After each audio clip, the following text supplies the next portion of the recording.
up, gamers? I'm Jason. I'm Julie. And today on Dice and Dragons, we are going to be reviewing 7th Continent, the Classic Edition. Now, this is a review copy that was provided to us by Serious Poulp. We'd just like to thank them for sending us this copy of the game. And just as a preface, I'll let Julie take it away. As always, this may be a review copy, but our opinions are our own. Yes, and the game is designed by Bruno, Sautter and Ludovic, Roudy. Hopefully I pronounced that right. I do believe there's some French pronunciation, so Julie, I mean, the names are right there. Tell me if I got it right. She's a little bit more French than I am. I think so. All right. Close enough in any case. Now, Julie, take it away. Tell our viewers a little bit more about the Classic Edition of 7th Continent. So it is a cooperative game that plays 1 to 4 players. It's intended for ages 14 and above. And I think actually that's a good age for this game. You may be able to do a little bit younger, if, as we always say. I think that's just generally the case. If you have a gamer in your family, you could probably do younger, but otherwise I think that the 14 and above is a good age range. Yeah, it's definitely a game for preteens, teenagers. I wouldn't really go any younger than that. Just the content and the style. Well, I mean, if you've got It's not a preteen game. It's for adults, but preteens and teens could play it. Yes. As I was going to say, the style is a pulp style, so if you did enjoy things like Indiana Jones, pulp serials from the 1940s and 50s, well, that's where the inspiration for this comes from. Now, what you're doing in Serious Poulp, saying the designers again, just giving you guys tons of credit. In any case, we have been enjoying the game. It is 7th Continent, and what you're doing in the game, you'll be traveling to the aforementioned newly discovered 7th Continent. You're going to take on the role of one of the explorers in the game, and you must lift a curse that has been cast upon you. Now, there are multiple curses in the game. You may choose to lift one or multiple at the same time. The more curses you have, the more challenging it will be, and the longer that your game is going to take. Now, we actually played the recommended first curse, which is the Curse of the Voracious Goddess, and we decided to pick up ourselves, so this was not a review copy, the Crystal Song expansion to get what became the new intro quest, and we played that one as well after completing the Voracious Goddess quest. So our opinions may be a little bit skewed in that regard. Now, did I forget anything, Julie? No, but I didn't talk about time. Obviously, it depends. The Voracious Goddess took a lot longer. I can't even say how many hours that took, but it's definitely a game that I think they recommend, if I remember correctly, one of the things we discussed is they recommend that you play it about an hour at a time, and then you can easily save it. Yep. There's that save mechanic, we'll talk about that later, and then put it away. So the amount of time is probably in the 8 to 10 hours for that first. No, it's definitely more. We were close to 15 to 20. I think we could have done it a little quicker. We'll talk about that when we get to our review portion.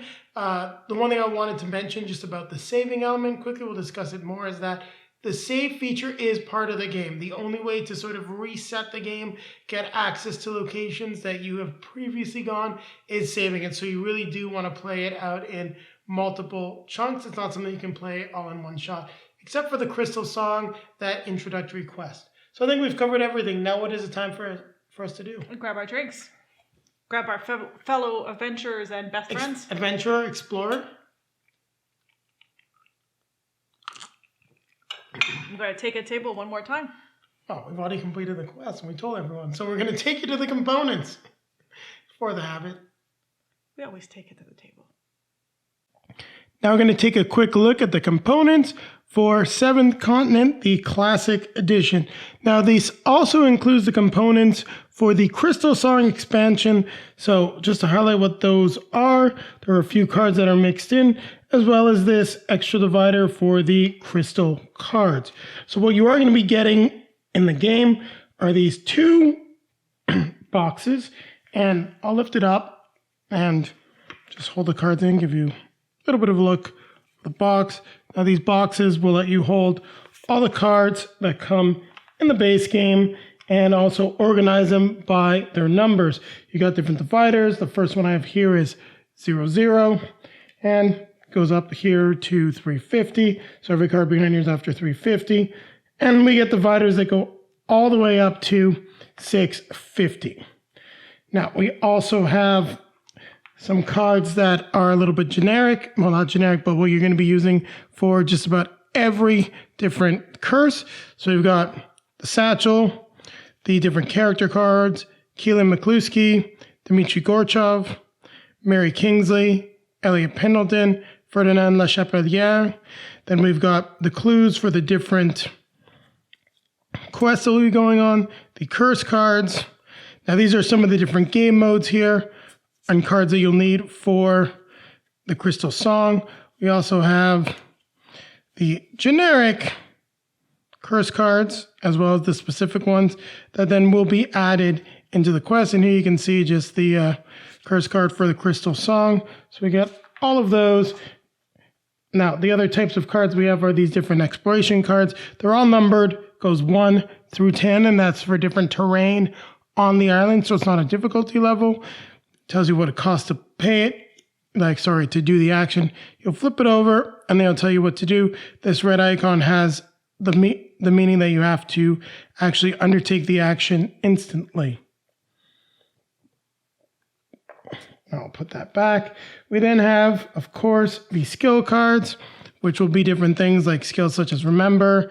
Then you might have some items like the woven basket, bow, different things that you're going to want to craft that are going to be helpful to you on your quest on the island. And I'll try to find a card that's got a few different things. Yeah, here we've got the different amount of successes. So there's 2 here. You can see the woven basket counts as 1. We also have the 7 symbol, which depending on your skills and different abilities can be turned into successes as well. And this is one of the other cards from the Crystal Song, the learn from your mistakes, which I just have mixed into the skill deck for the moment. Next, we've got the character skills, which are 5 skills that are, as well as items that are specific to each of your different characters. So you can take a look at that. I was wondering where this is. So these 2 curses got put in the wrong spot. These are the generic, these are the curses that you need for an offering to the Guardians, as well as the Bloody Hunt. Put those back where they belong. I was wondering where they slipped off to. So these are the character-specific skills, as we've seen. Then lastly, we've got the advanced skills. So these are skills that have a cost at the top that you're going to be able to purchase with experience that you'll gain as you play through the game. Now, how are you going to be gaining experience? Well, different things will happen. That's really what this set of cards here is. The 0-0 is when you're able to level up. 0-0-1 are your meats. We'll take a look at the 0-2 cards are your fish that you'll be able to get. And then the 0-0-3 cards are experience points. And you notice there are yellow ones. So the yellow ones are ones who actually acquire all of the green ones. They're worth 7. I'm not sure what this yellow 0-0-2 is. So it's when you don't get a success, unfortunately. So these are all the food cards. The 0-50s are different special things on the island. And so I'm going through this quickly just so you can see what they are. Some might give you access to different resources that may be found on the cards. Others might tell you hints about the island itself. And we're going to use the 0-10 card here. 0-1-0, the 10 card, because this is what's suggested as your starting area. Just to give you a quick example if you don't want any spoilers. So this is what some of the terrain will look like. You'll have resources available, what it costs to move, where you're going to put some exploration tokens. You might have an action that you can take on the card. You may even find some secrets on the card. For example, if this card was written 0-1-0, well, you could potentially just be like, oh, I spotted this number, so the number will be right on the card, and then you would take this gold version of the card. Now, that's not the case with this one. I can't remember which one they use in the example right now offhand in the rule book, but there are a few different ones like that. And the other thing I want to just showcase quickly is you can see the 0-11 card. So depending on the quest you have, it might tell you to take a different card than this.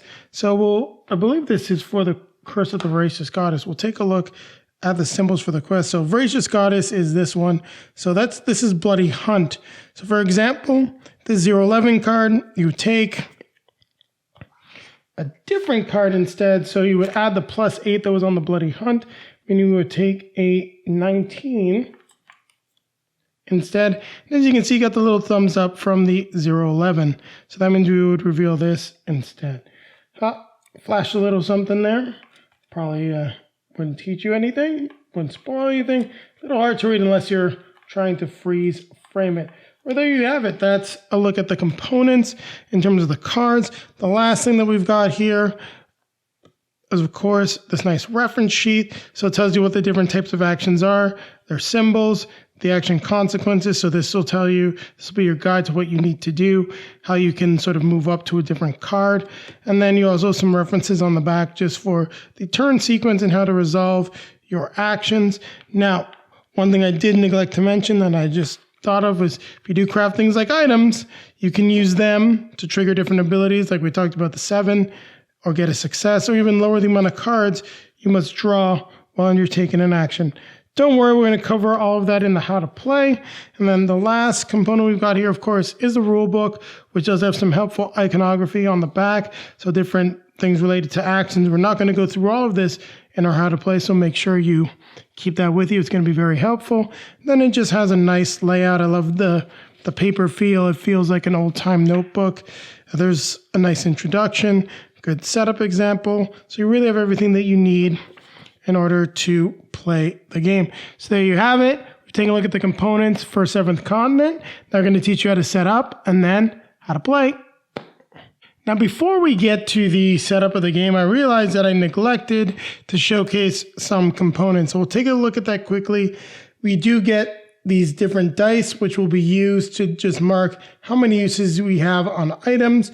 Each character will gain a fire token. So these are the standees. Then you've got the 5 different character standees for different characters. You can also just use a token if you find it's a little bit easier to see them and keep track of them on the map. So there you have it. I just forgot to showcase them. We'll pick them up and bring them just a little closer so you can see them.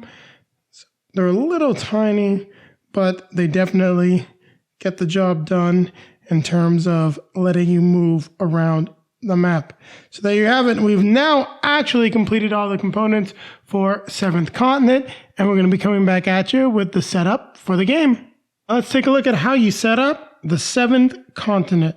So I've just added a little bit of a foam brick here to make sure the cards don't fall over. We're going to be going over how you set up the Curse of the Voracious Goddess. So you need to pick your character. I picked Keelan McCluskey. I'm using this token to denote her character, just a little easier with everything going top down. I've got my turn order sequence and reference card there. So we also have the 5 skill cards related to her character. Now, these get added into, well, shuffle into the skill deck, which represents your life. Now, depending on how you want to play, or if you've got the Crystal Song, the size of this deck will vary. This is also something that you can add to as you go through the game when you get an opportunity to spend your experience and buy advanced skills, placing them into the skill deck. This was already fairly well shuffled. I'll do some more of it off camera, but I just want to get that put together. We then must take the 5 curse cards, so the 4 generic ones, Death is Lurking, and the one specific to your quest.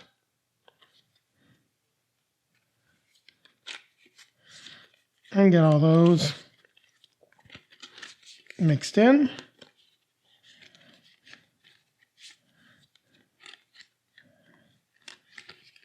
I'm definitely not the best at shuffling these decks. Typically, Julie does all the shuffling. I'll actually put this over here. Now we have our clue for the Curse of the Voracious Goddess. We do get a nice story, which I'm not going to read out loud. So to begin the adventure, you start by putting a 010 card into play. We will set that up. So we always grab we grab the green card, not the yellow or gold 010 card. So we will place this on the board. We will put this off to the side. This clue now goes into our satchel. It's important to note our satchel will tell us how many cards we can have. We can have a total of 5 blue cards and 4 green cards in a single player game, and a total of 4 items in play with up to 4 things linked together. Now, don't worry, we're going to go over that. I'm going to put this fire token here. I realize it just slipped off camera. We'll actually slide this stuff down, give myself a little extra space for the fire token. We'll place a character on the card, and then you'll notice that we've got to put an exploration card level 1 into play. So we need to put 2 level 1s. And there you have it. We are now ready to play the 7th continent. So keep it right here as we're going to now teach you how to play the game. So how do you play 7th continent? Well, you need to take different actions. You're going to be using your action deck, which is also your life force. Now, if you happen to discard every card that is in this deck, what's then going to happen is you will take the discard pile, you will reshuffle it, and you will then draw and play from this deck until you get a chance to get some food, which is the like 001 cards that we saw, the meat, or 002 cards, or find an item that's going to replenish your life force. So let's say, just for example, you discarded all the cards like this, reshuffled them. You'll then draw from this deck, and every time after you take an action, you have to reshuffle it. The moment you draw a curse card, in that case, you will die. So that is how you will lose the game, is by going through the whole deck and then dying. Now, death in this game is permanent. Once you die, the game is over. You do have the option of starting off the game in easy mode with the 777 card that you can also take. So just, we'll say, for example, if we were playing easy mode, we could put this here. What it does is lets you reshuffle your deck. And then anything with this quest item logo here goes in your satchel, your journal. We took a quick peek at the deck. We explained death, because the way you use your cards is very important. And we're going to take a look at the exploration actions that we can do right now. So you'll notice that it says 0+, meaning I could draw a card, 2 cards, 3 cards if I wanted, just to start getting some items and some stuff into my hand. But as it's our life force, we want to be conservative. So we'll reveal the top card here. So this action is a stream. You come across a babbling brook where you can quench your thirst and freshen up. Immediately after this card is revealed, each involved character may choose one card with the keyword Serenity or Stamina from the discard pile to add to their hand. Unfortunately, we don't have a discard pile. Now, if this action was taken by multiple characters, all characters involved can do this. Now, we have the option, each involved character can return any negative effect of tired or bloody. Now, those cards are red, and you'll notice that we always have a red card in our hand, meaning if we ever draw a card, like a 101 card like this, see, this one's not that bad, but let's say we do get a 101 card, to find the one that has it. This one here that tells us to discard cards, that's what that symbol means, based on any red cards we have. Don't forget, our character card is also a red damage card. So at this point, the only thing we can do is we can go on our way. We would discard this card, which would just go into a discard pile, which would represent the past. When you're storing it, you'd store it here in the past later on. So we now then take out and display the 007 card, which I will find.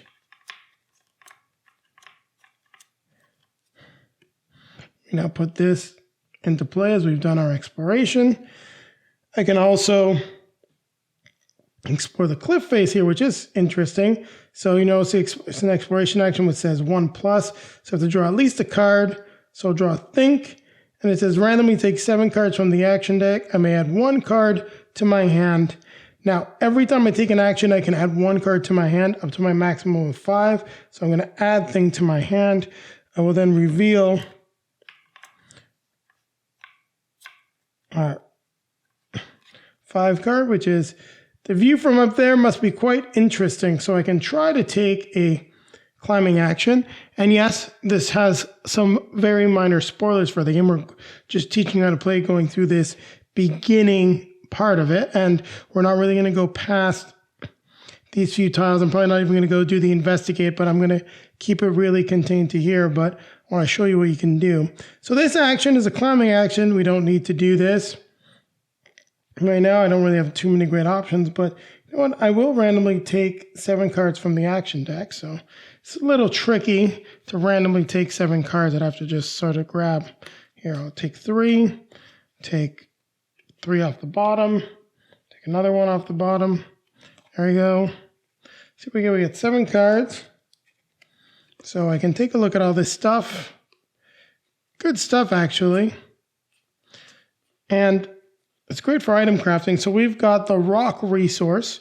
So you can see the resource at the top part of the cards. So I'd say we'll try to build a club. It's maybe not the most useful thing, but it's one of the things that we can do.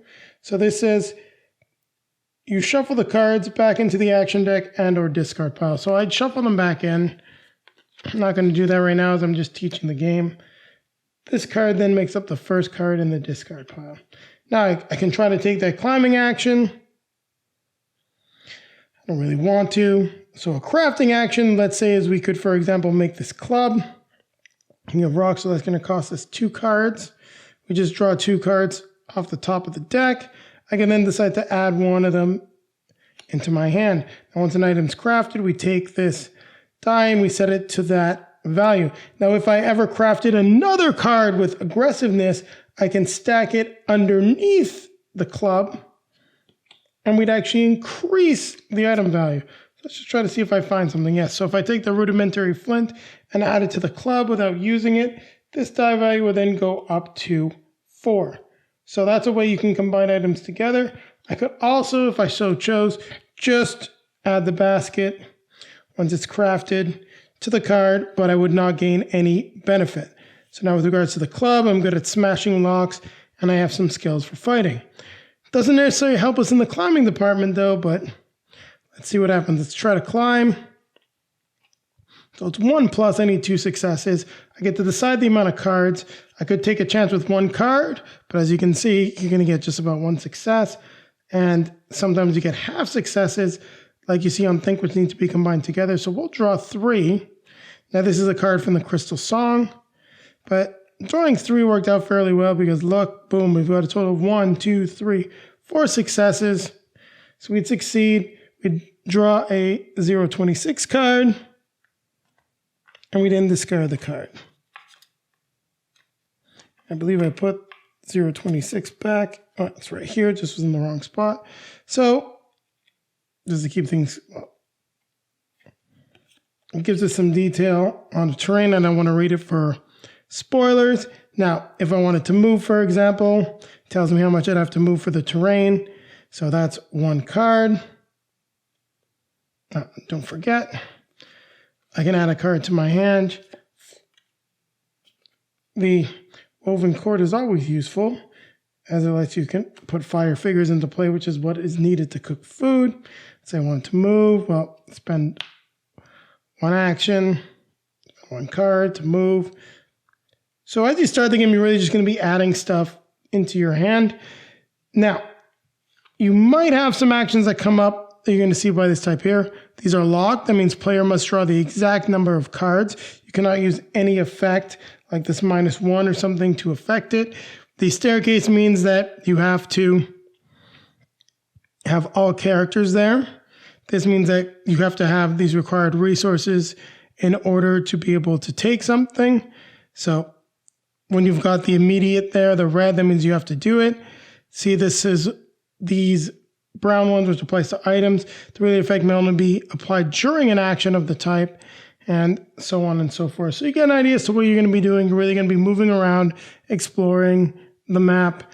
I don't want to give too many spoilers, but that's really what you're going to do. So, for example, if we could have been over here, we might think ahead. So you can get some cool stuff with like Eureka 0+. You get to decide how many cards you're going to be drawing. And as you go around the map, you're going to figure out what you need to do to then follow your map to get to the location that you need to get and solve the curse of the voracious goddess. Now keep in mind, there may be things that'll happen on your board. So on the board on the cards, it will let you take different cards. You may see symbols like a 014. In this case, if this was 010, you then draw the gold version of the card. There's a good example of that, and I'm trying to remember which one it actually is. I'm going to peek at this one. Nope, that's not the one. I think it's a like a 123, but I can't quite remember. So I'm going to take the chance. I'll take a quick peek. No, that's not the one. I'm drawing a blank as to which card it is. I know it's listed in the rule book, so it's provided for you, but just make sure that you pay attention to what's on the card. You can find resources, other things that can be useful. Like for example, you see an idol here, which gives you an idea as to what you might be investigating. But essentially, you saw what you're going to be doing in the game, moving around, building items, managing your deck, and finding the clues that you need in order to solve the curse of the voracious goddess. So that being said, I'm now going to come back at you with Julie, and we're going to review the Seventh Continent Classic Edition. So the Seventh Continent, the Classic Edition by Serious Poulp. What did you think of the game? And there's one thing I want to add beforehand. This is originally a Kickstarter game that did have miniatures and a few other extras that you were able to get.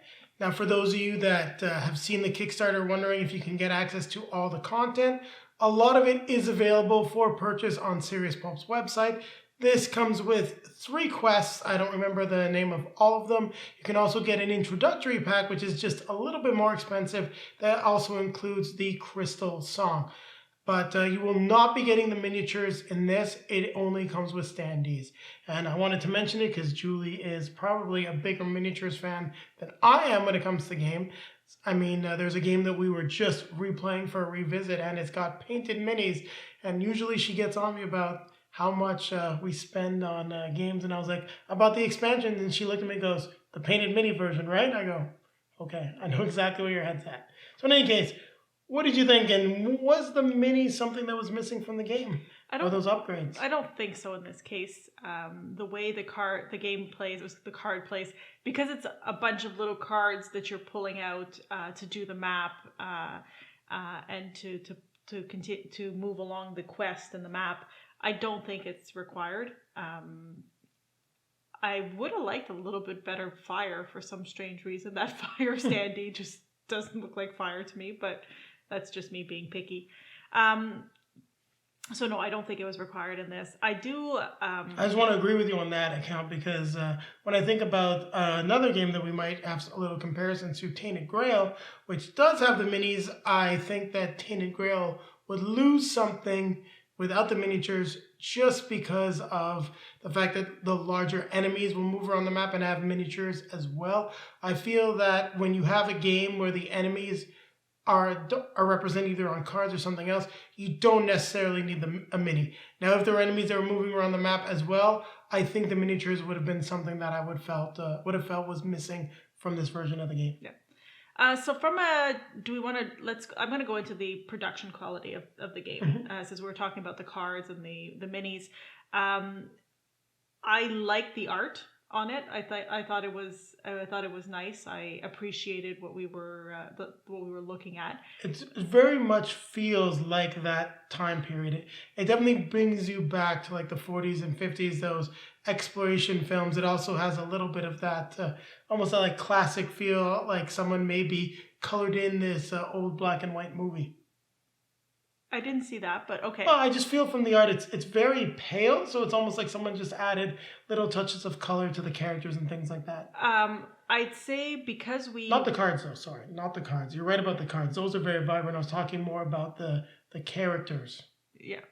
As for the card stock itself, those cards get shuffled a lot. The deck gets played a lot, so we already started seeing a little bit of damage happening to the cards. So that's a little bit disappointing, considering the fact that we played it once. And I gotta say, that's one of the things I think is a little interesting about this game, because as we're playing with the map and things like that, the card stock, card quality is great. It's really just the action cards that you almost need sleeves for. So this is a game that you're going to play a lot. I would suggest sleeving it. I would probably sleeve the whole thing because that's just me. I like everything sleeved. But if you're trying to just protect what needs to be protected, all you really need to sleeve is the action cards. So from that perspective, there's not a lot of components to this game. It's basically a lot of cards. I think from what I can see of, and I'll let you comment more because you on this, the storage for this seems pretty good. I mean, the boxes are sturdy, and the dividers look good too. I mean, you took care of that. What do you think about it? So the production quality is great. I feel like we've got everything that we need in this box. Now the Kickstarter version of Seventh Continent is a much bigger box. I don't know why that is. It could be just a lot of the extra miniatures and things like that, the way they have it sorted. But with regards to what you're getting with the Classic Edition, I do have the feeling that you can, well, there are 2 other quests presently available, and this box will be able to hold quite a lot of content. Now, I'm not sure if it would be able to hold everything, but one thing that I did do is get a couple of pieces of foam and other things that I have from other card games in order to just fill up all of the packaging in this box. So plenty of room to expand. I like the fact that this is not the biggest box, but it is very good quality. Just the box itself is very sturdy. Dividers and everything, having them be thick cardboard, is very nice because it's something that is a key feature of the game, being able to quickly move through the deck of cards as well as locate the cards that you want. So production wise, I really like it. And the standees are something I think I'll let you talk about first. What did you think of the standees? You talked a little bit about the fire one. Well, I thought we already covered that. They're fine. They are what they are. I think I would have liked the standees to be just a little bit bigger. I felt that they were maybe just a little too small. And if you're playing with a lot of characters, because they're so small and they're similarly shaped, a little hard to tell your characters apart. But it wasn't really all that challenging. This is really more of a nice to have. It's not something that's really going to affect your gameplay experience. Yeah, I think I would move on if you're ready to talk about the story itself and the game. I mean, I appreciated the story. There's some funny bits to it. I like the backstory on our characters. I think that was great. And it's very thematic too. I think every character feels like someone that's plucked out of one of those adventure movies. And, you know, they could be going to Skull Island to find King Kong. They could be fighting Nazis, some of them, or previously have been a Nazi. So it works out well. Yeah, I enjoyed it. I mean, this is not, I don't think it's in there. I think you said this is the second quest that we played that would become the new introductory version. The character that I had, is she in the box as well? Or yeah, no, she's in the box. So with the Crystal Song expansion, there was no extra characters. Now, I do believe some other quests will give you more characters. What we got was really just another quest, a few other game modes, which we haven't been able to play. But the other thing is you get a couple new cards that you can add to the deck to make it a little bit easier as well. It's called Prodigy mode. And one of the other modes that you will get access to is the Immortal mode, so you can't die, because that's something that some people didn't really enjoy about the Kickstarter version. Excuse me. Well, just the original Kickstarter version. What I was going to say about her is I can't remember her name, but she's the botany. Anyways, she's a divorcee and she's a botany expert, and she's going to name the first carnivorous plant she finds after her ex-husband. So I just thought that was funny. Oh, and then I got to play as the Yale graduate, and he's very much the posh Yale graduate, has some interesting abilities, and they're all very much the type of abilities that you would find from someone that went to Yale. He's good at healing, good at swimming, and I'm not remembering what the other skill that he has is. Then the second character I played was a strong Russian burly guy who is the fighter, and he's all scarred, so definitely all their skills really fit their characters, and I liked all of the abilities, and it felt very thematic to their backstory. And once again, great job on the backstory. There's not a lot of it, but it's just enough to give you feel. It's just the right amount for me, I find. When you hand me a book and there's 3 pages of backstory, I said just give me the Coles Note version. I love to read, but when it comes to a game, I like to get right into the game. This was just enough to give me a nice flavor. Well, it depends. If it's a big campaign game or something like this, you actually enjoy getting into the story a little bit more. But she's right. If I show her something like the background for one of our games that we enjoy a lot, The Reckoner, she's like, no, I don't care. So that being said, the game itself, I found that the first game we played, the first quest, what was Goddess? Gracious Goddess. When we first started playing, I thought, wow, this is going to be hard because our deck of cards is pretty small, and you got to basically, that's your life. So your health, I should say. So that I found was difficult. But as you get going, you start getting XP, you start getting additional cards. That gets better. Yes, and that's very interesting because this is the first game I think we played where we ever had like a deck of cards that we have to use as our life. Now, we did play the game on what's called easy mode with the ability to resurrect and reset our cards. We did not use it. We came very, very close. I think we actually emptied the deck once and then we were like, must make it back to the hunting locations. And we were able to do that and rebuild our deck, so that saved us. There was a couple of mistakes that we did make early on. For example, the amount of items that we can stack up. I made a mistake with that did make it a little bit easier. But overall, we didn't have that much of a challenge with the deck after we started really building it up and figuring out the mechanics with regards to hunting and staying alive and just really managing our use of the cards. And that's something that I've never seen in a game, our abilities to reduce the amount of cards you have to take for an action. Yeah. I don't think we used that well enough early on in the game. Yeah.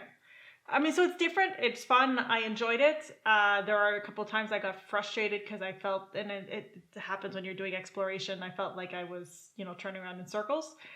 We solved the first one without having all the elements that we needed. So we got to the right location and then had to backtrack and explore some more to go back and get the items that we had kind of missed. I mean, there's a couple of clues that I found very frustrating and I'm not going to spoil them. But so here's a great way to not spoil a clue, but to give a hint. We were at a certain location and we got a riddle. We paid too much attention to what the words of the riddle were and not enough attention to the card as well itself. So that is the one piece of advice that I will give for the quest of the Voracious Goddess. And when we went back, we were able to solve stuff, and it was actually fairly straightforward. We just missed it the first time. But I have to agree with Julie. It was a little frustrating not getting, I'd say, like enough clues to sort of solve the quest early on. That being said, the clue that we did get for the quest and the map really helped us out. We definitely didn't have any issues getting to the location that we needed to get. It was just some of the missed side steps that we took along the way. And I think we would have played probably close to another like 3 or 4 hours less if we'd actually gotten that clue right the first time. So that's just a little bit of frustration. But it was kind of cool though, because we did find stuff that was important for another quest in the location. So when we go back, we're definitely going to know where we need to go to find certain things when we get this back to the table with a new quest. And I think that's really summarizes sort of the only complaints I really have with the quest of the Voracious Goddess is I don't think it's as clear as I would like it to be for an introductory quest. I do think that the Crystal Song, which is very much an introductory quest, we played through it in like an hour. We were just going through it really quickly, not playing very strategic. And it does a great job of introducing you to the mechanics of the game. And if you're going to be buying Seventh Continent, the Classic Edition, I highly recommend not picking up the base game. I'd pick up the base game with the Crystal Song expansion as well. I kind of think that's almost a must. I don't know if you agree with me on that one, Julie. Yeah, I think it needs to be a better introductory. The other one doesn't feel like an introductory. It feels much too complicated. Not too complicated. I think it's just long. The intro is fine, but it's definitely long. And I find that whenever I'm getting a new game to the table, I want to play it. I want to complete it, and then be able to get it back to the table for some more plays. So, what would you score 7th Continent Classic Edition? Apologies for the quick fade. We had to change the battery in the camera. We were just having so much fun discussing 7th Continent that we ran out of juice. So where were we? Julie, what is your score for 7th Continent, the Classic Edition? So I have a question for you. Are we including that expansion that we did? I would include the expansion because looking on Serious Poulp's website, you can get the Classic Edition with the Crystal Song for only a $10 difference. So that is definitely the package that I recommend, as it's just a little bit more then it's a 7.5 for me. And the reason for that is if it didn't include the other, I would, like we had said, I would strongly suggest starting with the introductory, the Crystal Song, and then making it to the next one, because the Goddess did seem very long, and it was not the best introduction, I find, to the game. If we had started the other way, I think I would have appreciated the game a little bit more. Yeah. And that's what I'm taking into account when I'm giving it a 7.5. I think it's a lot of fun cooperatively, a lot of exploration. There's a couple of things that I find are not great, which is why it's dinging it a little bit, and that's more the way that the clues come up. I don't think the clues are very helpful. And I would prefer more helpful clues that are actually going to help us. They don't have to be crystal clear, but they have to be a little bit, Yeah, so there was two items we need to pick up for the Curse of the Voracious Goddess. We really didn't have much of a clue that we needed to look for those before we actually made our journey all the way to the location. So I have to agree with you on that. And I'm taking also the Crystal Song into account. I would also give this a 7.5. I definitely feel like the game could have gotten higher. I don't like the stress of dying. On a game that I'm going to be spending hours and hours and hours with, the idea of permadeath is something that just doesn't really sit well with me. It's also present in another game that we reviewed, Tainted Grail. Now, the easy thing with Tainted Grail is just the save mechanics I find are just a little clearer in order to jump back. You can do that in this, and I feel that the Crystal Song as well as the 777 card for easy mode do address this. So one thing I will say is if you do not like the idea of permanently dying partway through your quest and, having 15 hours of work lost, maybe even more if you don't like playing, games on hardcore mode, well, make sure you get the Crystal Song because it will have solutions for you beyond just the 777 card, which will allow you to reset your action deck.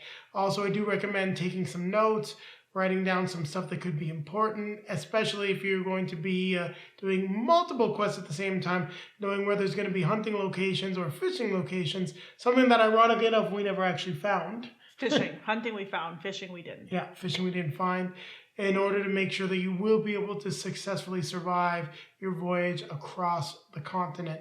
I do think that the difficulty level is just right. I don't think it's too challenging. I don't think it's too easy. There's just, like I said, personally as a gamer, I've never been one for permadeath and restarting. And the save feature of the game, while it works well, doesn't make it easy to sort of pick up where you left off. But you can solve that by just taking pictures and, doing your own cheats if you so choose. But I think this is a great exploration and adventure game. It perfectly captures the theme of the 1940s and 1950s.